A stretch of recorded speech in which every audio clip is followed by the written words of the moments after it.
هاي السلام عليكم ومرحبا بكم. معكم كوتش بشرى من Better Help for You. اليوم بغيت نهضر معك على واحد الكلمة اللي كنسمعوها بزاف، راك أنانية. غير حيت قلتي لا، غير حيت بغيتي ترتاحي، غير حيت ما بقيتيش قادرة تعطي كتر، غير حيت اختاريتي راسك مرة واحدة ومن بعد سنين وانتي كتختاري الناس كاملين قبلك. والسؤال هو، واش فعلا الا فكرتي في راسك راك انانيه؟ واش الا حطيتي لي ليميت؟ واش الا حميتي الانرجي ديالك راك تبدلتي؟ ولا غير وصلتي لمرحله فهمتي فيها ان الحب ما خاصوش يكون على حسابك؟ خليني نقول لك ببساطه، ماشي انانيه الا اختاريتي راسك. الانانيه هي الا كنتي كتجرحي الناس بلا ما يهمك. الانانيه هي انك الا كنتي كتستعملي الناس لمصلحتك. أنانية هي أنك تاخدي وما تعطيش، تطلبي وما تحسيش بالآخر. ولكن أنك تقولي لا عييت، أنا محتاجة نرتاح، أنا ما قادرش ندير هاد الشي دابا، أنا ما بغيتش نبقى في هاد لا غولاسيون، أنا محتاجة نفكر في صحتي، في قلبي، في راحتي وفي مستقبلي. هادشي ماشي أنانية، هادشي هو الوعي. بزاف ديال النساء ترباو على فكرة واحدة، كوني زوينة، صبري، سامحي، ما تكبريش الموضوع، فكري في الاخرين، ما تكونيش قاسيه، ما تجرحي حتى واحد. ولكن شكون اللي قال لك ما تجرحيش راسك؟ شكون اللي قال لك خصك تبقاي كتحملي فوق الطاقه ديالك باش الناس يكونوا مرتاحين؟ وشكون اللي قال لك ان قيمتك كتبان غير فاش كتضحي؟ كاين بعض الناس كتعيش سنين وهي كتقول ماشي مشكل نصبر، ماشي مشكل ندوزها، ماشي مشكل نكون انا اللي كبيره في عقلي، ماشي مشكل نخلي راحتي حتى من بعد.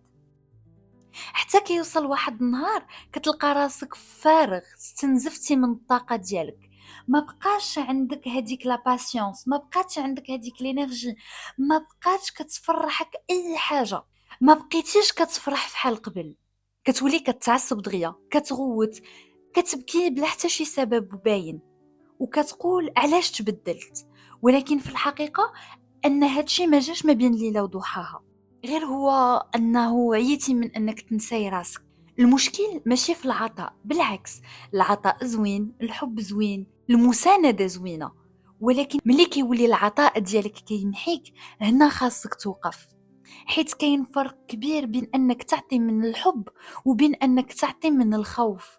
كتعطي من الحب ملي قلبك مرتاح، ولكن تعطي من الخوف ملي كتقول الا قلت لا غادي يبعدوا عليا، الا رفضت غادي يحكموا عليا، والا اختاريت راسي غادي يقولوا لي تبدلتي، والا طلبت حقي غادي نبقى بوحدي. وهنا كتبدا المشكله، حيت الا كان الحب ديال الناس مربوط بانك ديما كتقول نعم، راه هاد الحب خاصك تراجعو. وإلا كانت العلاقة كتبقى واقفة غير حيت انت ولا انت ساكتة وصابر ومخبية الوجع اللي عندك لداخل، راه هادي ماشي علاقة متوازنة، سي une relation toxique.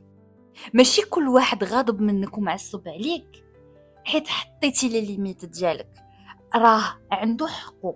بعض المرات الناس كيغضبوا غير حيت ما بقاوش قادين يستافدوا من النسخة القديمة، النسخة اللي كتسكت، النسخة اللي كتقبل، النسخة اللي ما كتقولش لا، النسخة اللي كتخاف تخسر الناس ولو كانت هي كتخسر راسها كل نهار. واحدة من أصعب المراحل في الحياة الإنسان هي ملي كيبدا يراجع راسو، حيت في الأول كيجي تأنيب الضمير، كتقول واش أنا قصحيت، واش أنا تبدلت، واش أنا ظلمتهم، واش خاصني نرجع كيف ما كنت. لا، ماشي كل إحساس بالذنب ولا بلا كولبابيليتي راه فعلا كولبابيليتي، وماشي كل احساس ذنب انه فعلا انك غلطتي.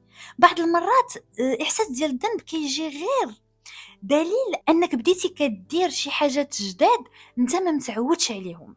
الا كنتي متعود ترضي الناس، فاول مره غادي ترضي راسك غادي تحس براسك غلط. الا كنتي متعود تعطي اكثر من الطاقه، فاول مره غادي تحمي طاقتك غادي تحس براسك مقصر من جهتهم. الا كنتي معود تسكت، فاول مره غادي تعبر على راسك وعلى الاحاسيس ديالك غادي تحس براسك قصاحيتي. ولكن هاد الاحاسيس كاملين ما كيعنيوش انك غلط، كيعني غير انك تعلمتي تعيش بطريقه جديده. اختيار الذات ماشي انك تكره الناس، كيعني غير انك تعلمتي تعيش بطريقه جديده. الاختيار الذات ماشي انك كرهتي الناس، ماشي انك قطعتي علاقتك مع كل شيء، ماشي انك وليتي بارد، ماشي انك ما بقيتيش حنون. الاختيار الذات هو انك تبقى حنون، ولكن ماشي على حساب كرامتك. تبقى العطاء ولكن ماشي على حساب صحتك. تبقى قريب من الناس ولكن ماشي لدرجة تبعد على راسك. خاصنا نسولو راسنا واحد السؤال: انا ملي كنقول نعام للناس شنو كنقول انا لراسي؟ بعض المرات كنقولوا لواحد الطلب اللي حنا ما باغيينوش، وكنقولوا لراسنا وراحتنا لا. كنقولوا نعام للعلاقه كتوجعنا وكتقتل السلامه الداخليه. كنقولوا نعام للصوره اللي بغاوها من الناس، وكنقولوا لا للحقيقه ديالنا. ومن بعد كنقولوا علاش ما كنحش براسي مزيان، علاش ما كنحش براسي انا هو انا، والى اخره من لي كيستيون اكزيستانسيال. حيت حنا ما بقيناش عايشين مع راسنا، بقينا عايشين مع توقعات الناس. وهذا الشيء كيوقع بزاف، خصوصا للناس اللي تربات تكون قويه. القوة اللي ما كتطلبش، القوة اللي كتوجد الحلول، القوة اللي الناس كيعتمدوا عليها، القوة اللي حتى ملي كطيح كتقول أنا بخير. ولكن حتى الإنسان القوي خاصو حضن، حتى الإنسان القوي خاصو الراحة، حتى الإنسان القوي خاصو فين يفا ريشارجي لي باتري ديالو، وحتى الإنسان القوي خاصو يقول اليوم أنا ما قادرش. وهاد الجملة ما فيها حتى عيب. ماشي عيب تقول انا ما قادرش، ماشي عيب تقول انا محتاج وقت، وماشي عيب تقول هادشي كيأذيني، وماشي عيب نقولوا لراسنا اننا مهمين. بالعكس، هذه هي بداية النضج.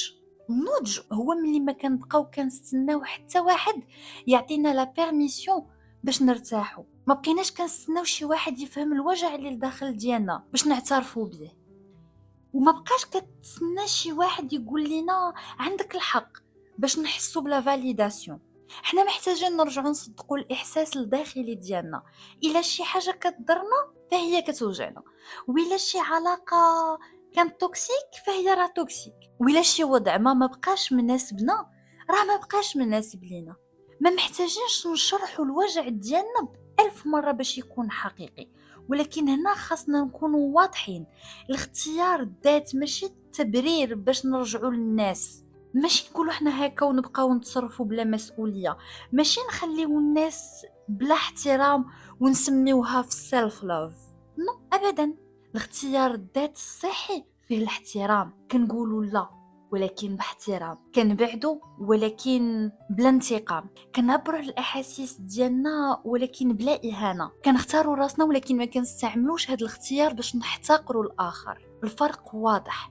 الانانيه كتقول انا فقط، الاختيار الذات كيقول انا ايضا، حتى انا عندي الحق، حتى انا عندي الحق في الحدود، حتى انا عندي احساس، حتى انا عندي طاقه محدوده، وحتى انا خاصني نعيش ماشي غير نرضي الناس. وإلا كنتي كتسمع هاد الحلقه ودابا جا في بالك شي شخص، شي علاقه، شي وضع، شي خدمه، شي دار، شي صديق، خلي معاك هذا التمرين بسيط. ناخدو ورقه بيضاء غنكتبو فيها مواقف فين انا كنخون راسي باش نرضي الاخرين، وغنحطوا لي سيتوياسيون كاملين اللي كنحسوا براسنا اننا حنا كنخونوا فيهم راسنا. فين كنقول وانا من الداخل ديالي باغا نقول لا، وغنحطوا باغي لي سيتوياسيون كاملين.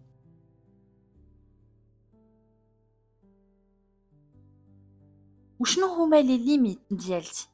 ملي غنديروا هاد ليكزارسيس هذا غنحاولوا نحطوا اون ليميت وحده في السيمانه. ما تبدلش حياتك كامله في نهار، غير نرجعوا بخطوه صغيره لراسنا. مكالمه ما قدرناش نردوا عليها دابا حيت حنا محتاجين نرتاحوا. واحد الطلب اللي غنقولوا عليه لا حيت هذاك الطلب ما مناسبناش. واحد الموضوع استنزف منا الطاقه ديالنا، غنقولوها بصراحه وباحترام وبادب.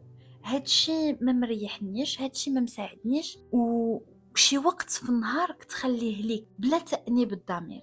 ومن بعد شوف شنو غادي يوقع في الداخل ديالك. غادي يطلع واحد شويه ديال تأنيب الضمير عادي، غادي يطلع شويه ديال الخوف حتى هو عادي، ولكن مع الوقت غادي يطلع صوت آخر، صوت صغير كيقول حتى أنا عندي قيمة، حتى أنا خاصني نتحترم، حتى أنا كنستاهل نكون مرتاح. وهذا هو رجوع إلى الذات، ماشي أنانية إلا اختارينا راسنا. الأنانية هي أنك تبقى كتخون راسك، كتعيش دور ما بقاش كيشبه ليك باش الناس يكونوا راضيين.